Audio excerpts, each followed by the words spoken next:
Greetings. I wanted on this warm summer morning to do a recording out on my patio because this is the only time that I think I'll be outside today because it's so hot.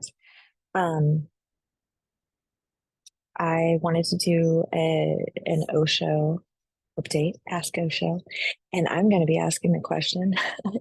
Um, this time right now in my spiritual community I work in with activations with JJ and the advanced grid worker group.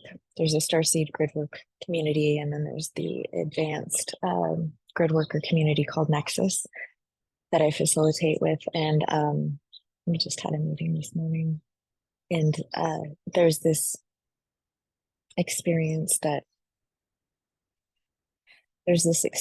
a lot of us are having as light workers where during this time we just had the summer solstice and a full moon like back to back, and it's been like this intensive time of remembering and coming back into things, completing stories in our life, understanding why things have happened the way that they are, coming into soul unions with people, remembering your connection to them from other lifetimes. It's like rapid succession. It's not just like a one and done for a while and then another cool thing happens a while later and another and another. It's like bam, bam, bam, bam, bam. And I was saying, I think earlier to one in our group, of like, I feel we're fitting probably like 6 years worth of like cool spiritual happenings into like 2 days. And so it's really intensive. And I know people are experiencing time differently, and all that has just been kind of slowly simmering, and it's just accelerating much more. So I wanted to do like a quick pop in with Osho about whatever he might like to share, my guide. Um, that I'm learning more and more is like connected to me, and I'm connected, like time is irrelevant, quantum things, and we're all just one. Okay. So it is possible my cat's gonna jump on my lap here in a second. If so, we're gonna celebrate that. Snuggle. I'm gonna connect.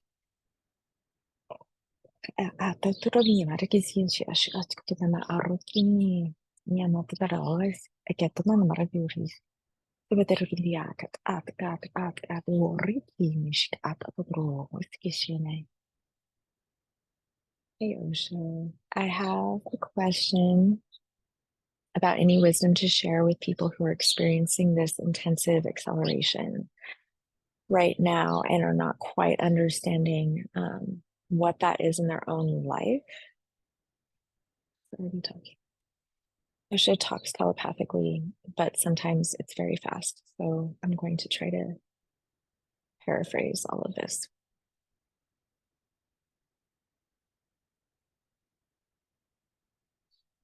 For those that are not directly connected to and identify with a spiritual community or are anchored in a spiritual quote lifestyle, these experiences are going to be more jarring as there will be less context with which to reflect and anchor in understanding. Those who are still largely interwoven in what is referred to as the matrix or matrices within the overarching matrix, as in systems, as in subgroups, as in identities, as in labels. Those that identify with these structures will have a greater challenge in integrating or explaining the experiences that are happening on a quantum level. It is, in essence, an operating system that is being upgraded, a computer system that is running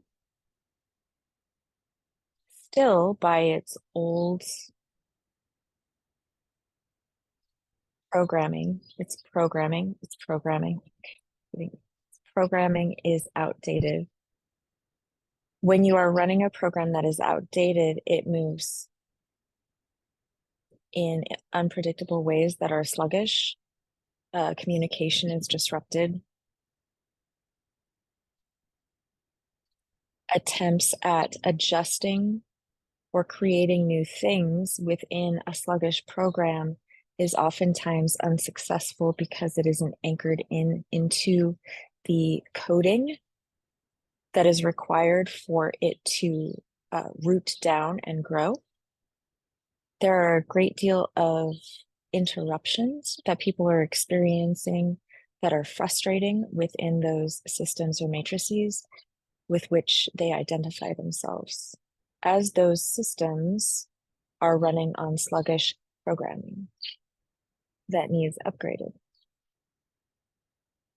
If you were to look at this, the Earth as one program,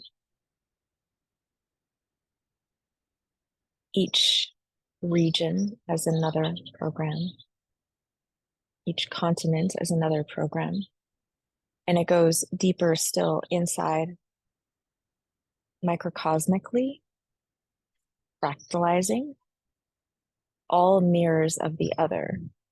So as Gaia is experiencing her change in anchoring in new frequencies, she is between this and that. She is between what she was and what she is going to be. Have you seen? He's showing me seventh graders, like seventh and eighth graders. They're awkward, they're lanky, they're in this transition period where they're not this or that. And it's they don't know how to manipulate their bodies or what their voice is going to sound like. He's saying she's not a teenager, but she's going through transition. She's in transition. And he's showing me all the different transitions a human body makes, from infant to toddler, toddler to early age to adolescence, adolescence to adulthood, reproduction, pregnancy, menopause, old age, these transitions. And each one is becoming familiar with a new operating system of our human body. Thank you. So as we are becoming familiar, or as Gaia is becoming familiar in her new body, when she is between this and that, we are becoming, as mirrors to her, familiar with our new body, be it our physical body, our systems that we are in, our identities that we identify with. They are all moving. They are all moving. They have not landed yet. And so as we are trying to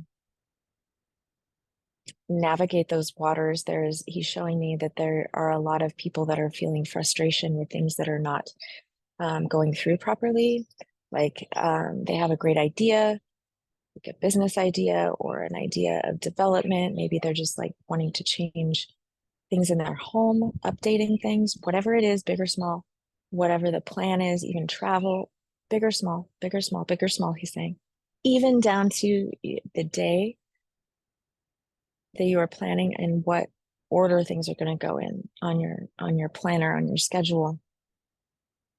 There is a need for, like, he's showing me like oh, that's what it is. My dad has an essential tremor, so he can't feed himself soup. That couldn't happen. And it's still difficulty with lots of things because it's like this, but there is, and I have purchased him this, but he does not use it. There is an assistance device. It's this really adaptive utensil that it stays sturdy no matter what is going on around it. So theoretically, someone who utilized this tool could put it to their mouth if they were shaking and they would be able to eat soup.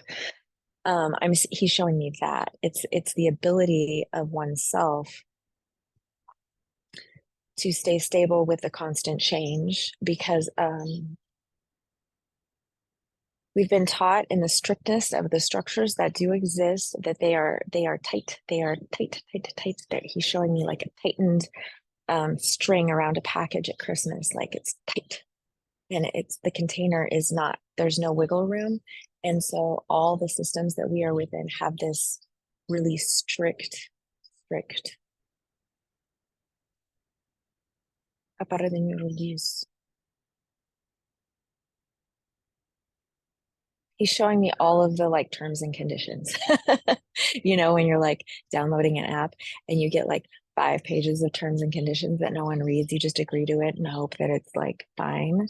You didn't sign away your soul. By the way, always take your sovereignty back after you do that, he's saying, because you don't know what you just agreed to, because no one ever reads all of it. But he's saying that like the strictness of it, it's like legalities, it's like the inner arguing of an attorney that can argue against anything on a small little technicality.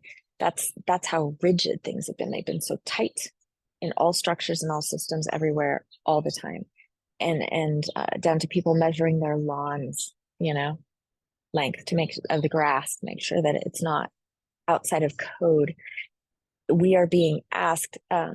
He's like, no, I'm not done. That structure being so tight is something that we have grown accustomed to, and I feel a false sense of safety around. That is not safety, that is imprisonment. Is imprisonment. He is saying instead of feeling anxiety, which is fear of instability and unpredictability, we were never supposed to be in predictability, because everything moves, everything vibrates, everything cycles, everything is moving all the time. There is no way to stay stable. There is no way to stay the same. The desire to stay the same is always going to be met with futility, because everything moves, everything vibrates. You are never going to stay 25 years old, because you will be 25 in 16 days tomorrow. I'm giving an example, he says. There is this internal conflict with change being bad, because of which that has disrupted all of our acceptance with change, including change within ourselves, change outside of ourselves, change within our society, change within all structures. That has become unified with a sense of internalized adversity and fear that has been ingrained, as in like, he showed me a job that I had in hospice where it got bought out by a larger corporation, and then everyone got fired or laid off in order for there to be no pushback from the old employees to learn new systems. Everyone was laid off to start from scratch. And it's like a fear of change, fear of change, fear of change. He's saying over and over. That was ingrained into our structures so that we will not feel comfortable pivoting in any way. That comes down to like due dates of bills. That comes down to like he's showing me everything.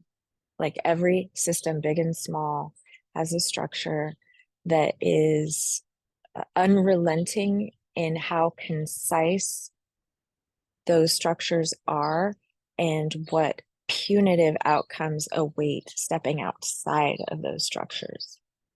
Really beautifully worded, so. He said, I'm being concise. And so there is the desire for that continued consistency, which is the opposition of evolution. And people are being asked right now specifically to be able to pivot, like, those dashboard, you put on your dash, those wobble heads. I don't know, maybe they're called wobble heads. They're like, it's like an extra big head and it just wobbles like Jesus or Buddha or whatever. And he's like, you're going to have to be able to wobble while staying still, because the changes are going to accelerate. There has to be like the receptivity to the acceleration of the change. And For those that are still in those systems that require that intensive structure, it's going to be more uncomfortable to pivot. He's like, pivot, pivot, pivot. So that's structure of your day, that structure of how you consume food, that structure of how you perceive things. It's everything you've been taught from birth to now. This structure is being challenged and will be challenged and will be in that between this and that, it's going to become a beautiful swan, but it's an ugly duckling. It's going to become a beautiful swan. And so you don't judge in between this process. You're like, it's still growing. It's still gonna become what it's gonna be. You don't like, you think it's awkward or whatever, but you're not like, it's wrong. You understand, you show grace, hopefully, to your teenager when they're in between, in between, in between, in between. He keeps saying, release the desire to control the uncontrollable. A new system is being created, a new operating system is being uploaded. We are in the in between of that, which requires detachment. He's saying detachment from the, I've always done it this way. He's saying, I've always done it this way. It's always been done that way. We always do it that way. That's a defense of the ego to maintain something that is stagnant. And he's showing me stagnant water creates algae and stinkiness and a breeding ground for mosquitoes, which suck your blood, your life force. And so he's showing me there has to be flow. Now he's showing me the river. I've been at the river a lot this week because it's so hot. The river, it has to flow. So you also are being asked to flow and to not judge. If you are in an operating system that is being upgraded, some things move quickly, some things move slowly. There are bugs in your system. There are bugs in your system that have to get fixed.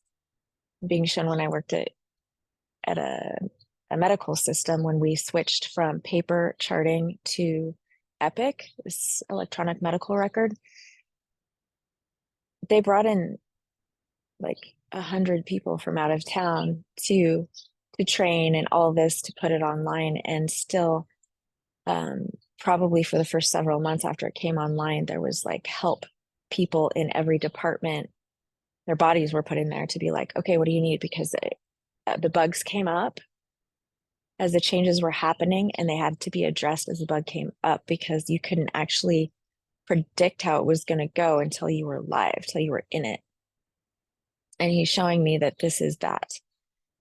You can't predict how you will handle a situation ahead of time. You have to be in the situation to see the issue and respond accordingly, which is where the pivoting comes in. You are not going to be able to plan ahead during this time of shifting.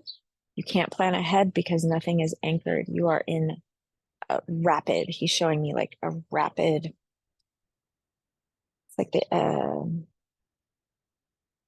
particles, excited particles. He's showing me atomic excited particles. There's a name for that. I don't know what it is. Probably excited particles. There are going to be shifts of time going from fast to slow, from slow to fast, from fast to faster, from fast to quantum faster. And the pace and pressure of your experience of existence within and outside of your body, with sleep, with food, with time, with movement, everything is going to be altering. Do not judge. Do not attach. Do not attach. Do not attach. It's like, do not attach to anything that is coming into your field at this time, because all will be shifting and changing and coming into place. It's showing me. It is not yet set. It is not set. It is tender. It is delicate, but it is ordered, but it is safe, but it is well. You are well. Your resistance creates discomfort.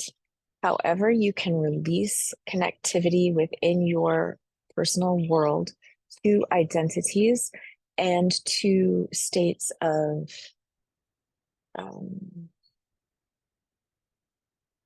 like affiliating with a certain identity as personal, like I am blank, defining yourself as like a political party, or like I am, like any I am statement is anchoring in a limiting pathway. And so he's saying it is vital for you to be able to pivot. You have to be detached from any one thing, but to be open to whatever is coming out of curiosity.